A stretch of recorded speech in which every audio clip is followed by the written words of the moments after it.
Hello అండి అందరికీ. ఈరోజు మంచి రుచికరమైన మామిడి తాండ్ర చేసుకుందామండి. అదే మ్యాంగో జెల్లీ అంటారు కదా, చాలా బాగుంటుంది. ఇంట్రెస్ట్ ఉండేవాళ్ళు తప్పకుండా చేసుకోండి. మామిడి పళ్ళని తొక్కలు తీసేసి ఈ విధంగా చిన్న చిన్న ముక్కలు కట్ చేసుకోవాలి. చూసారు కదా, ఒక హాఫ్ కిలో మామిడి పండుకి ఒక పావు కిలో చక్కెర అనేది వేసుకోవాలి.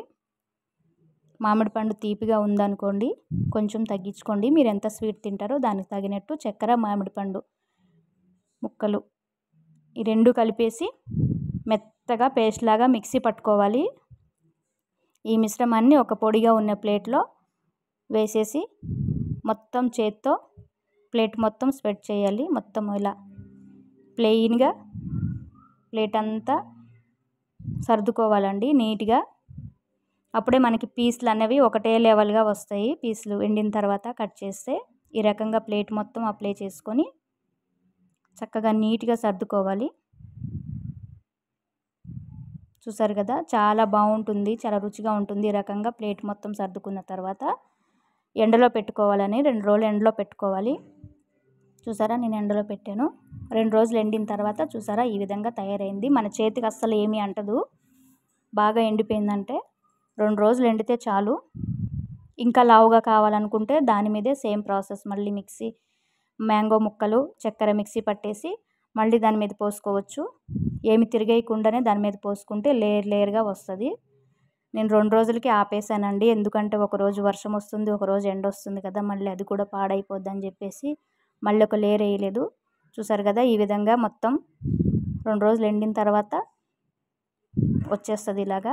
ప్లేట్కి అయితే నేనేమి అప్లై చేయలేదు, ఏమి చేయకున్నా సరే వచ్చేస్తుందండి. తర్వాత మనకి ఎలాంటి ముక్కలు కావాలంటే ఆ రకంగా కట్ చేసుకోవచ్చు.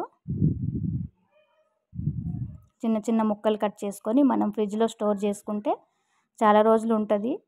పిల్లలకి స్నాక్స్ కింద కూడా పెట్టవచ్చు. మ్యాంగో సీజన్ అయిపోయిన తర్వాత ఎలాగో మనకి దొరకవు కాబట్టి ఈ ఫ్లేవర్నైనా ఎంజాయ్ చేయొచ్చు. రుచి కూడా చాలా బాగుంటుంది, హెల్త్కి కూడా మంచిదే కదండి. ఈ రకంగా చిన్న చిన్న ముక్కలు కట్ చేసుకొని ఫ్రిడ్జ్లో స్టోర్ చేసుకోవచ్చు. చూసారు కదా, చాకుకు కూడా ఏమీ అంటట్లేదు, ప్లేట్కి కూడా ఏమీ అంటుకోదు. నేనైతే పొయ్యి మీద పెట్టి వేడి కూడా చేయలేదు, డైరెక్ట్గా అలానే వేసుకున్నాను. చూసారు కదా, ఈ రకంగా పీసెస్ అనేది కట్ చేసుకోవాలి. చూసారా, చిన్న చిన్న పీసులు కట్ చేసుకోవాలి. మీకు పెద్ద ముక్కలు కావాలన్నా కట్ చేసుకోవచ్చు. చూసారు కదా, వెనక కూడా డ్రైగానే ఉంది, బాగా డ్రై అయిపోయిందండి. ఇంత సాఫ్ట్గా జెల్లీగా చాలా బాగుంటుంది. మనకి జర్నీలో కూడా పట్టుకోవడానికి చాలా బాగుంటుంది. పిల్లలైతే ఇష్టంగా తింటారు. నేనైతే ఇలానే చేస్తానండి. మరి మీరు ఎలా చేస్తారో కామెంట్ చేసి చెప్పండి. ఇంట్రెస్ట్ ఉన్నవాళ్ళు లైక్ చేయండి. వీడియోని చూసిన వాళ్ళకి, లైక్ చేసిన వాళ్ళకి అందరికీ థ్యాంక్ యూ సో మచ్ అండి. చూసారు కదా ఎంత బాగున్నాయో. నేనైతే సగం పీసే కట్ చేశాను, ఇంకా మిగతా సగం అలానే ఉంది.